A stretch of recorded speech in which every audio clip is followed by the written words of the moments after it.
زما وادم دلته شوی دی ما یې کوټ کیس هم ګټلی نو څنګه یو دم چې موږ دې ځای نه وباسي په دې 10 ورځو کې زموږ دا خو ډېر مشکل دی چې دا کوم افغانیان دلته نه لاړ شي نو دا تقریبا د عربو روپۍ نقصان دی ته رسي. ما وکتل په خپلو سترګو باندې چې ښځې پرېغوڅې او سړي وتښتېدل ځکه چې مشکل دي. دې ځای نه افغانستان ته ځې 3000 روپۍ سرکاري فیس اخلي افغانستان ته چې ځې او چې د افغانستان نه پاکستان ته راځې پهله درته ویزه نه میلاویږي او چې ویزه میلاویږي 2500 ډالر ډیمانډ درنه خلک کوي. 5.5 لک افغانیان دلته په پاکستان کې شادي شوي دي وادونه یې کړي دي. زما خپل هم کور والا چې کوم دی دا پاکستانی ده نو زما مور چې دی هغه هم پاکستانی ده. داسې څه ایشو به انشاءالله نه را جوړېږي چې موږ د ملک دپاره زموږ جوړ کړو ځکه چې زموږ دا پیدایش دی. کوشش کوو که نه چې موږ د پاکستان نشنیلٹی دلتا راکی نشنیلی نہ راکی مونگ لدے ویزا راکی. السلام علیکم ناظرین، میں ہوں شہزاد دورانی، آپ دیکھ رہے ہیں ڈیلی میدان. میں اس وقت کارخانوں مارکیٹ میں موجود ہوں. یہاں 70 سے 80% افغان باشندے اپنا روزگار کر رہے ہیں. حکومتی ڈیڈ لائن کے بعد کیا صورتحال ہے، کتنے افغان باشندے افغانستان گئے ہیں جو یہاں موجود ہیں، یہ حکومت سے کیا مطالبہ کر رہے ہیں، یہ تمام تفصیلات ہم آپ کو اس رپورٹ میں بتائیں گے. ہمارے ساتھ رہیے. زمان نامه مومن روحانی دا او زه دلته کاروبار کوم تقریبا 98 نه کارخانو مارکیټ جی بی پلاده کې د ما شاپ دی. زموږ سر مشران تقریبا 45-40 سال مخکې دلته راغلي دي او زه په خپل دلته مشوم لوی شوی یم. حکومت نه زما دا اپیل دی چې دا کوم پاکستان چې کوم پالیسي اختیار کړې ده په دې باندې نظرثاني وکړي برای مهرباني. کومې افغانیان دلته باقاعده پاتې شوي دي ډېر ډېر په ویزه پالیسۍ کې نرمي وکړي او دا ملک کې کوم معیشت دې سره مکمل تقریبا 50% کاروبار مکمل په ټپه ولاړ دی د افغانیانو سره. کورونه خالی دي سر، روزګار معیشت ارت تباه دی. چې دا کوم افغانیان دلته نه لاړ شي نو دا تقریبا د عربو روپۍ نقصان دی ته رسي. اوس هم موجوده ټیم کې حکومت په دې باندې نظرثاني پکار دی. شرور میں دا اریو افغانی چې کوم دی د کروڑونو روپو کارخانې دي، د کپړې مختلفې فیکټریانې دي، دا د چپړو کارخانې دي، د چا چې کوم دی سټیل میلونه دي، د چا د یو شی بل شی. تقریبا د 5.5 لک افغانیان دلته په پاکستان کې شادي شوي دي وادونه یې کړي دي. زما خپل هم کور والا چې کوم دی دا پاکستانی ده نو زما مور چې دی هغه هم پاکستانی ده.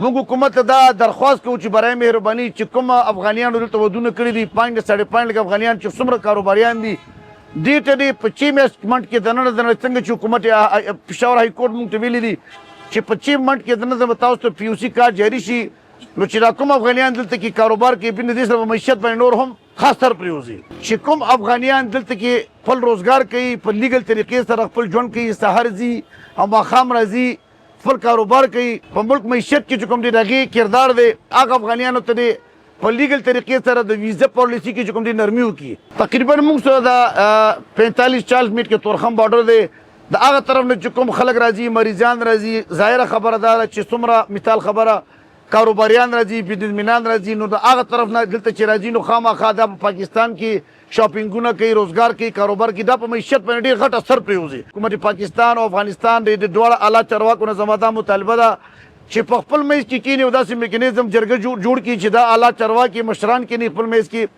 چې برای مهرباني دا بارډر دی کلو شي او تجارت او مدرفت چې کوم دی دا آزاد شي. په دې کې کم سے کم د عربو روپۍ پاکستان هم د میاشتې نقصان دی او د عربو روپۍ افغانستان هم نقصان دی او دا تجارت دی کلو شي نو دی ملک پاکستان اکانومي کې غټ کردار ادا شي، افغانستان اکانومي کې غټ کردار ادا شي. زما نوم د سرتاج عزیز، مونږ د پلار چې دی د غزني دی او زمونږ نیا چې د چارسدی دی او موږ پیدا شوي هم دلته یو، زما واده هم دلته شوی دی، ما یې کوټ کیس هم ګټلی نو څنګه یو دم چې موږ دې ځای نه وباسي په 10 ورځو کې زموږ دا خو ډېر مشکل دی. زموږ 10-15 کروڑ روپو کاروبار دی دلته، زما 15 برانچ دي دلته نو یو دم خو نشي کېدی که نه. او موږ کوشش کوو که نه چې موږ د پاکستان نشنیلټي دلته راکړي، نشنیلي نه راکوي موږ له دې ویزه راکړي. دا موږ له تقریبا 30-35 سال خواري دی، یو دم خو دا موږ ته نشي ویلی که نه چې ته وځه یو دم په خامخا موږ بزنس کوو که نه 10-15 کروڑ روپۍ باندې موږ تقریبا 30 سال خواري محنت دی دلته. تقریبا موږ چې پیدا شوي هم دغه روزګار دی زموږ، کاروبار دی زموږ. تاسو وګورم په میډیا کې اواز وشو چې افغانیان ځي په دې مارکیټ کې څوک هم نشته دی. وجه دا دغه دی که نه چې زموږ په کاروبار باندې ډېر غټ اثر پرېوتی دی.